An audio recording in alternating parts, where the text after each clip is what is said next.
ರೆಸ್ಟೋರೆಂಟಾ? ನನ್ನ order note ಮಾಡ್ಕೊಳ್ಳಿ. ನಿಮ್ ಸ್ಪೆಷಲ್ ಕುಟ್ಟಿ ದೋಸೆ 2 ಪ್ಲೇಟ್ ಪಾರ್ಸಲ್ ಮಾಡ್ಬಿಡಿ. ಗಾರ್ಲಿಕ್ ಚಟ್ನಿ ಸ್ವಲ್ಪ ಎಕ್ಸ್ಟ್ರಾ. ಅಡ್ರೆಸ್ ಹೇಳ್ತೀನಿ. Prasad dubbing theatre number 2 second. ಈ ಜನುಮವೇ ಆಹ ದೊರಕಿದೆ ರುಚಿ ಸವಿಯಲು.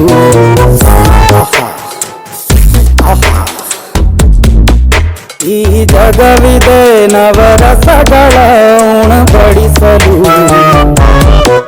ಬಿಸಿ ಬಿಸಿ ಇದೆ,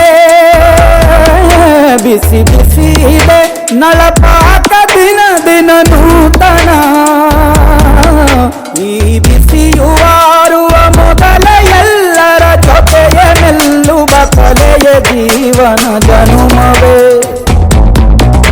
ಈ ಜನುಮವೇ ಆಹ ದೊರಕಿದೆ ರುಚಿ ಸವಿಯಲು. ಈ ಜನುಮವೇ ಆಹ ದೊರಕಿದೆ